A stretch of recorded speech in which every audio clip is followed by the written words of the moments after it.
Bonjour à tous, je m'appelle Sandrine François, je suis, directrice, de l'ISFOGEP.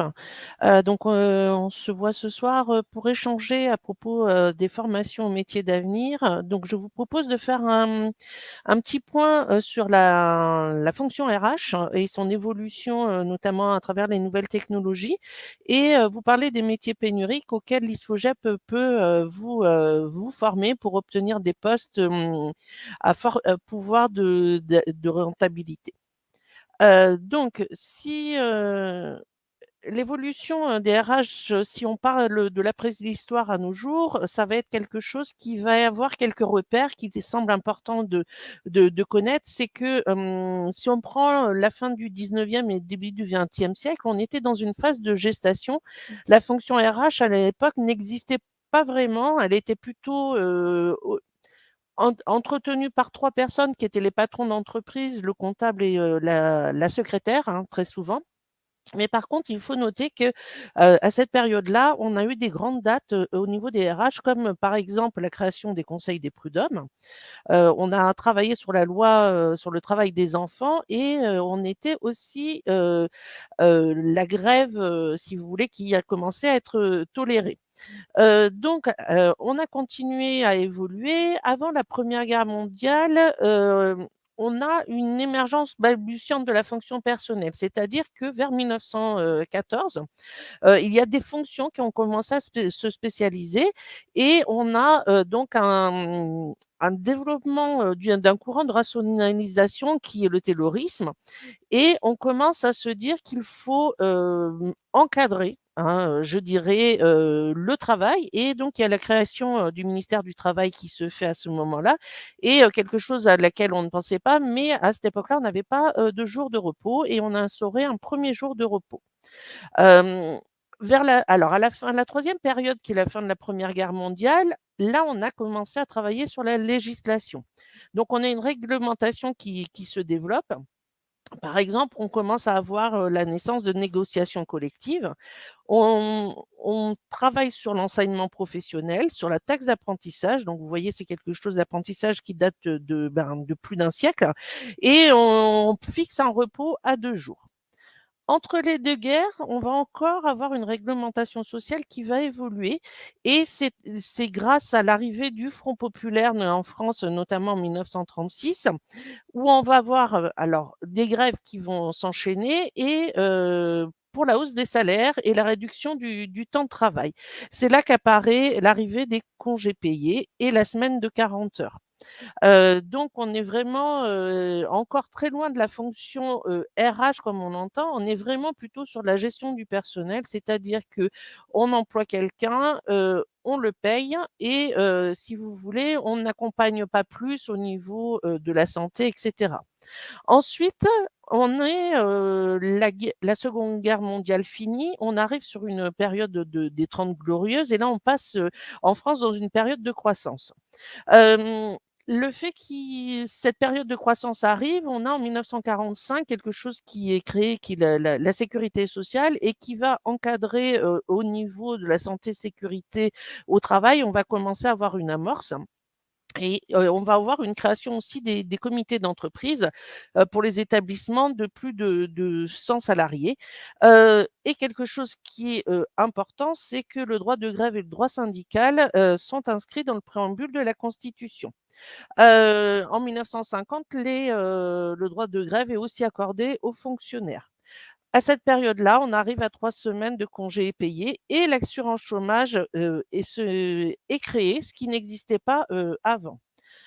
1960-1980, on commence à avoir une formation. Alors on se dit: «Ça y est, les ressources humaines arrivent». On parle de relations humaines et de climat social.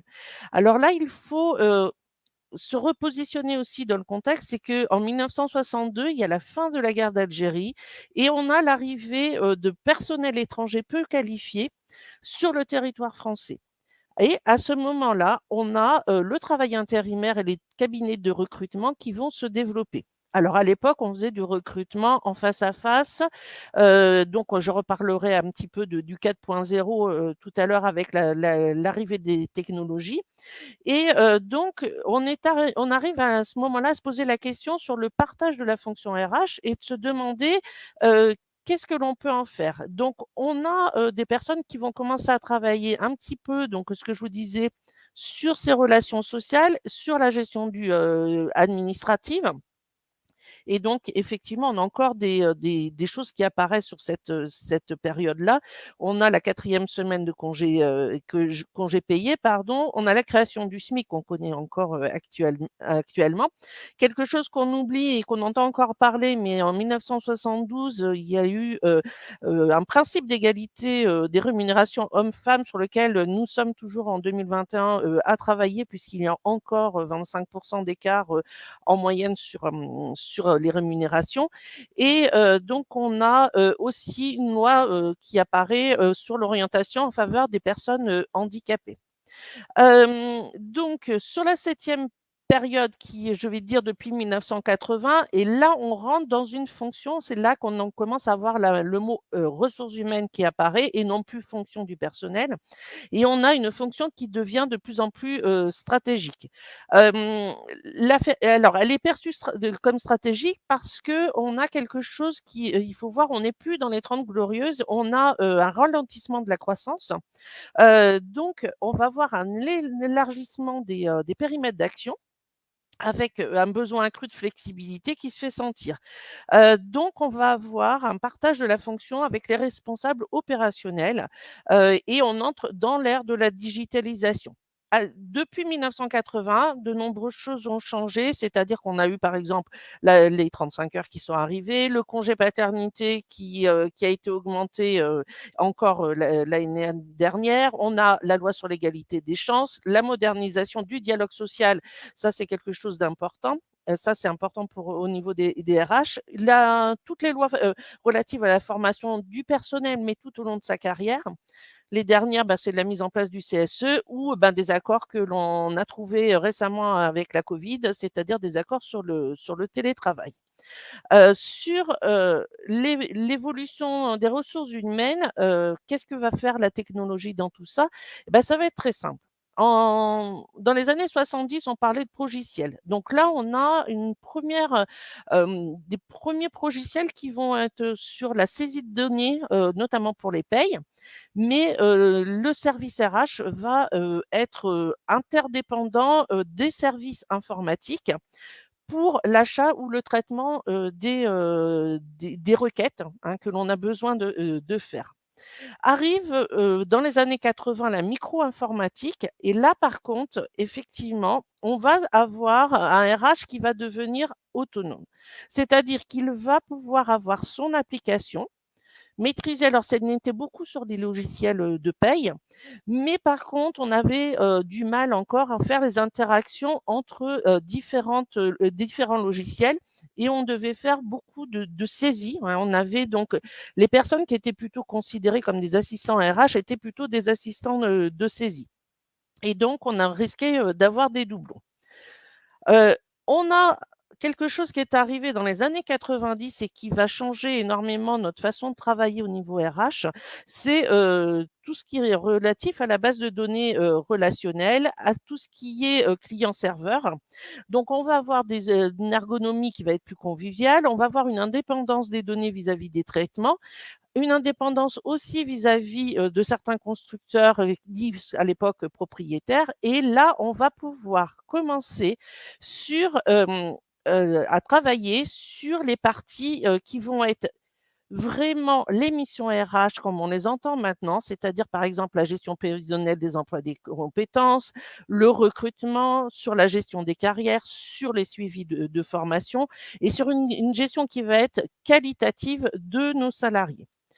Hem, L'arrivée d'internet, bah, va nous permettre de développer des transactions ouvertes aux employés, c'est-à-dire tout ce qui est système de pointage, par exemple de saisie de notes de frais, de demande d'absence, mais on va avoir aussi, des transactions ouvertes aux managers. ce qui va nous permettre d'établir, par exemple, tout ce qui est gestion du temps et des activités avec l'élaboration de planning, la validation des absences, les entretiens individuels, etc. Donc, on a ce qu'on appelle des employés self-service ou des managers self-service. Heu, dans les années, 2010, arrivent ce qu'on appelle les NBIC, donc c'est nanotechnologie, biotechnologie, information et sciences cognitives. Là, on va, au niveau des RH, révolutionner la façon de travailler, c'est-à-dire qu'on va miniaturiser à l'extrême, c'est-à-dire que c'est à partir de ce moment-là que l'on va pouvoir arriver avec, un téléphone portable, un petit PC, on va pouvoir se déplacer, on va avoir tout ce qu'on appelle tout à portée de main, c'est-à-dire qu'un salarié va pouvoir travailler de chez lui, va pouvoir être, en voyage, travailler sur son téléphone et avoir, tout ce qu'il faut au niveau, du RH et du suivi avec les managers. Heu, la dernière, évolution et ben, ça va être l'intelligence artificielle, hein, donc l'IA qui arrive, effectivement au niveau des RH et on me pose la question comment, les DRH arrivent à suivre, les évolutions. Et ben, je dirais que ça fait partie, donc il y a des choses qui vont nous permettre de faire, de suivre les évolutions technologiques, c'est-à-dire qu'il faut se tenir, en veille, tout le temps. On va être, aussi contacté, par exemple, si je parle, d'intelligence artificielle, il y a des personnes, des créateurs de robots, par exemple, hein, qui vont, pour le recrutement, qui vont nous contacter et qui vont nous faire des propositions pour, travailler différemment. C'est pour ça que je parlais du 4.0, c'est-à-dire qu'on arrive du 1.0, on a évolué et nous, on suit, RH, la technologie, ben, obligatoirement, puisque sinon on va être en retard, on va pas pouvoir, travailler et il tout est interphasé sur des logiciels.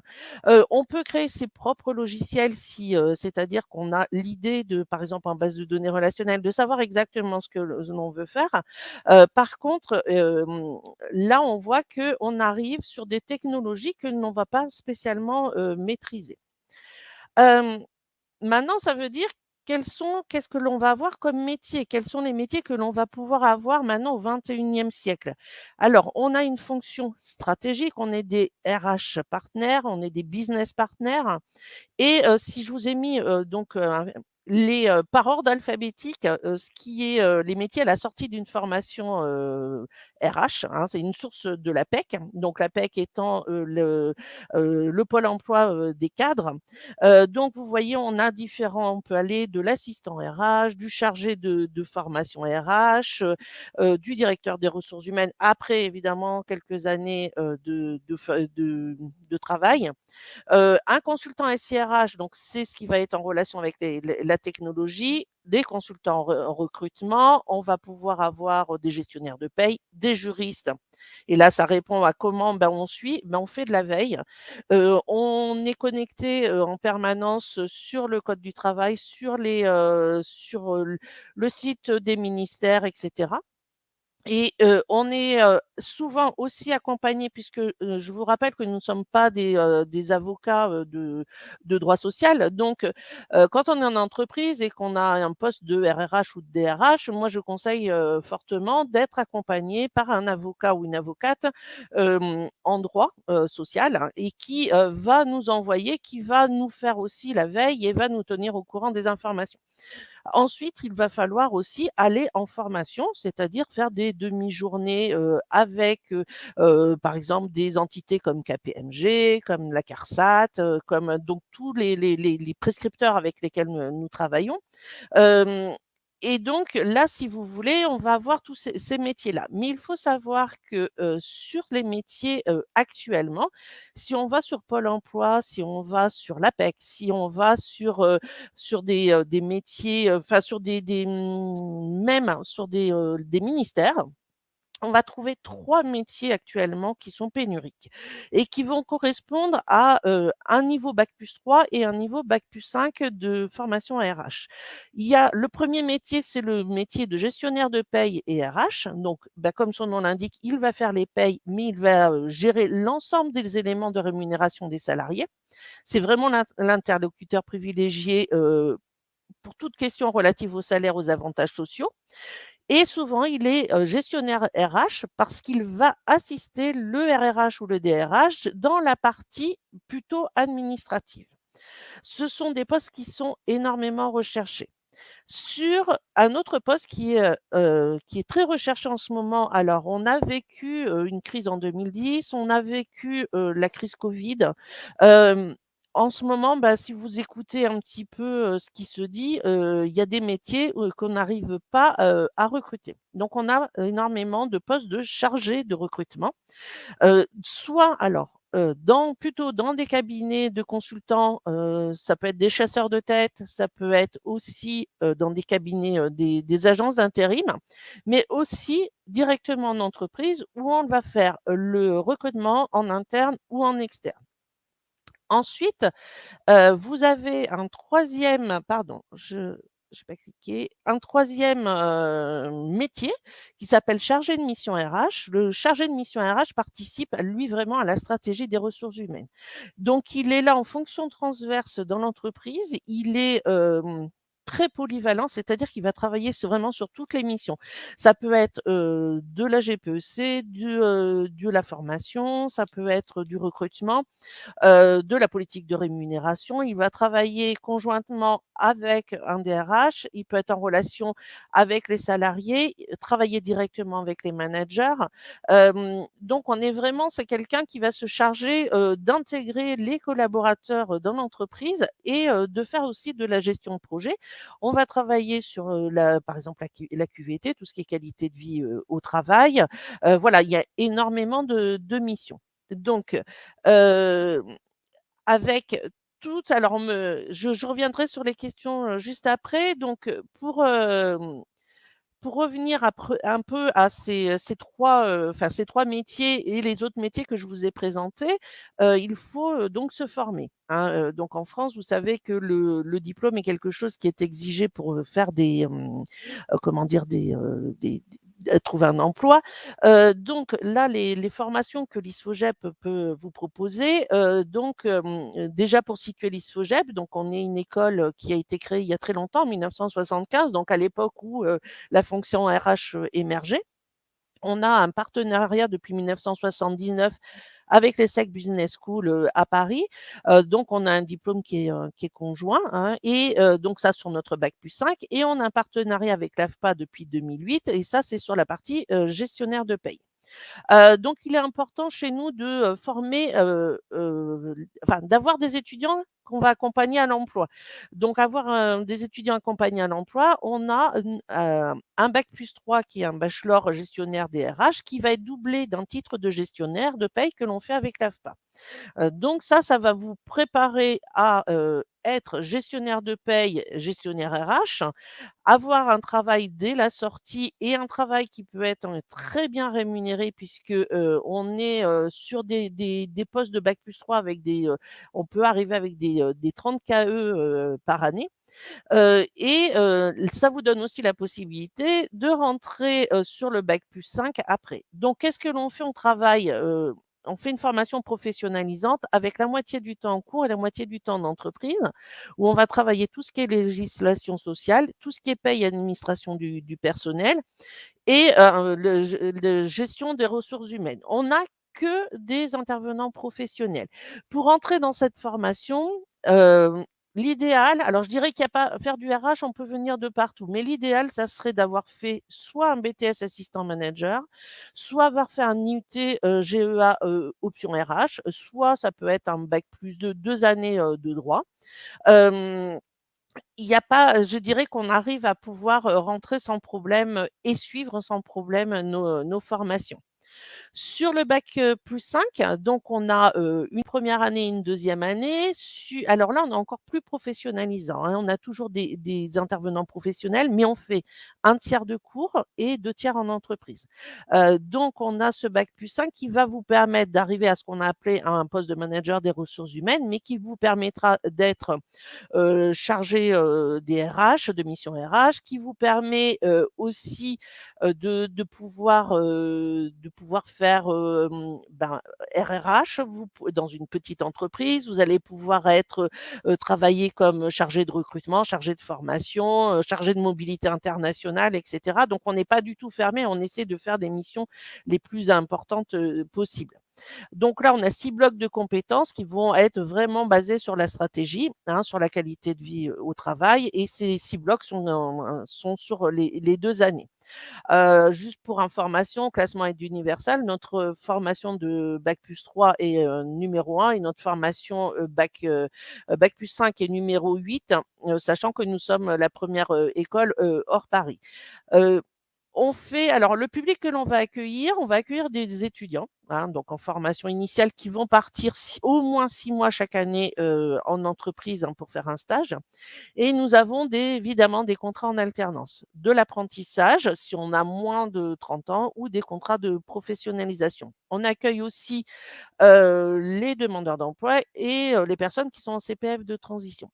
Donc ça veut dire que dans notre public, on a des personnes qui vont être de tout âge, c'est-à-dire qu'on peut, si on rentre sur notre bac plus 3, on va avoir des personnes qui peuvent avoir 20 ans, comme des personnes qui vont être en reconversion professionnelle et qui vont avoir une quarantaine d'années. Mais le contrat d'alternance est ouvert à tout le monde. C'est-à-dire, il y a pas de limite d'âge puisqu'on fait de l'apprentissage et du contrat pro. Alors, on me demande si c'est un secteur essentiel féminin. Alors, je dirais oui, ça évolue. Je dirais que là, cette année, j'ai deux tiers de femmes et un tiers d'hommes. Hein, c'est à peu près ça. On évolue à peu près donc sur tout type d'entreprise, hein. On a des personnes qui vont être, par exemple, dans des grandes entreprises. Là, moi, j'ai une centaine d'alternants. Ils sont chez L'Oréal, à la SNCF. Ils vont être chez Schneider Electric. Ils vont aussi être dans des agences d'intérim comme Manpower, Adecco. Ils vont être dans des associations d'aide à la personne, par exemple. Ils vont être dans de l'agroalimentaire, ils vont travailler chez Cdiscount, ils vont... Alors, le métier, il y en a partout. Alors, on me pose la question aussi, est-ce que le télétravail a changé la façon euh, de travailler pour nous, RH? Oui, le télétravail a amené une autre façon de travailler, surtout une autre façon de manager.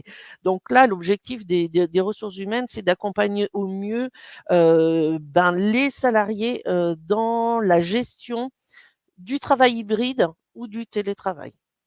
Euh, alors, on me dit, oui, mais vous parlez de métiers d'avenir, mais avec le numérique qui prend de l'ampleur, oui, mais alors le numérique, il a pris de l'ampleur tout le temps. C'est-à-dire, c'est ce que je vous ai indiqué un petit peu avant, c'est qu'on a eu effectivement depuis 1970 des technologies qui ont évolué. Et ben le métier RH évolue en même temps.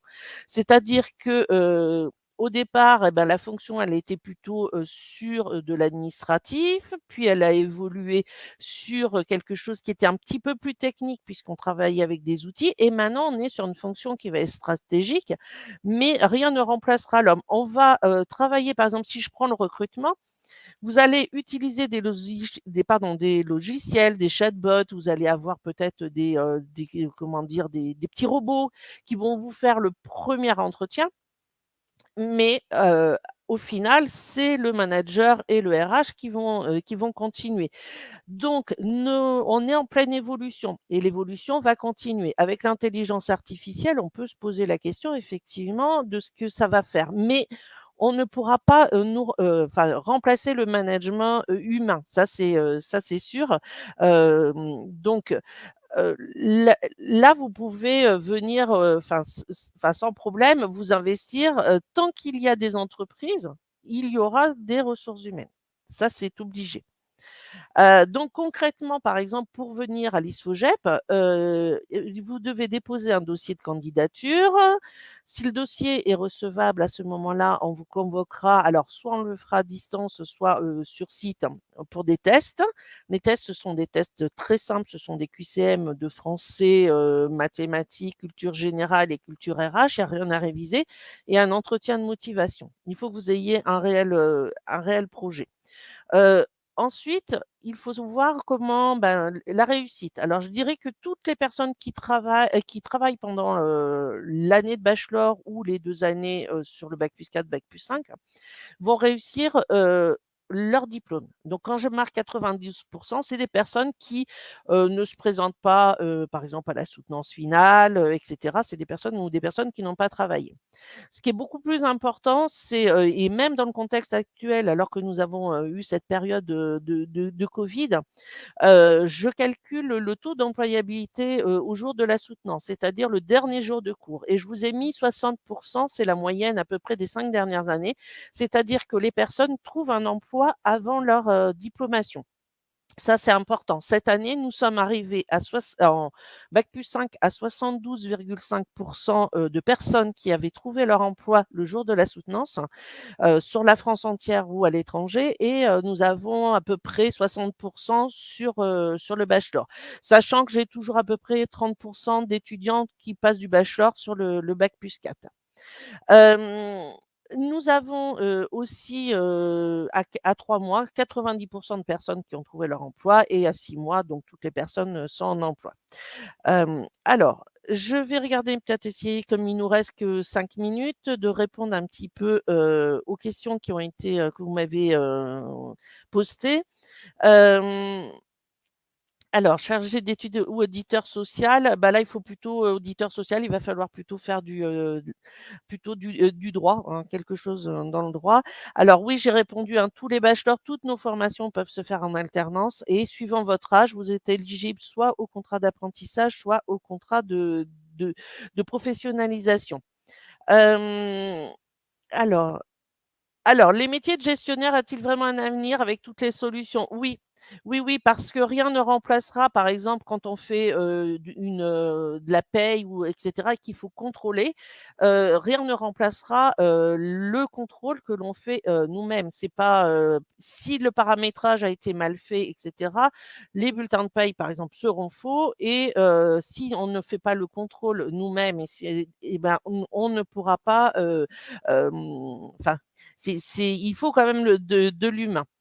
Heu, alors je crois que j'ai répondu un petit peu, alors, oui, les SIRH, oui, alors effectivement, on a des métiers qui ont disparu et on a des métiers qui sont apparus, bah, type, gestionnaire, alors, tout ce qui va être consultant SIRH. On a des métiers qui sont, apparus aussi, par exemple, sur tout ce qui va être, compensation et benefits et qui vont, donc, des nouveaux métiers et effectivement, on a les SIRH qui ont facilité la gestion administrative, effectivement, de poser ses congés on passe du papier à faire 6 jours pour poser ses congés à, un clic en 5 minutes. Donc effectivement, on a, on a une évolution qui se fait, mais les formations ne sont pas, enfin évoluent aussi pour coller au plus près, des métiers et de l'évolution des métiers. Hem À la situation, sanitaire, aux nouvelles modalités. Effectivement, donc oui, effectivement, nous, on colle au plus près, on suit l'actualité et on fait évoluer, nos formations. Comme nous n'avons que des professionnels, effectivement, nous sommes, heu, bah, soumis à répondre à ce qui correspond le mieux, à ce que attend l'entreprise. Voilà. Bah, écoutez, je crois que c'est fini. Il me reste, juste le temps de vous saluer, de vous souhaiter un bon salon et puis, n'hésitez pas, à nous contacter sur isfogep, @3il.fr si vous voulez un complément d'information. Merci beaucoup.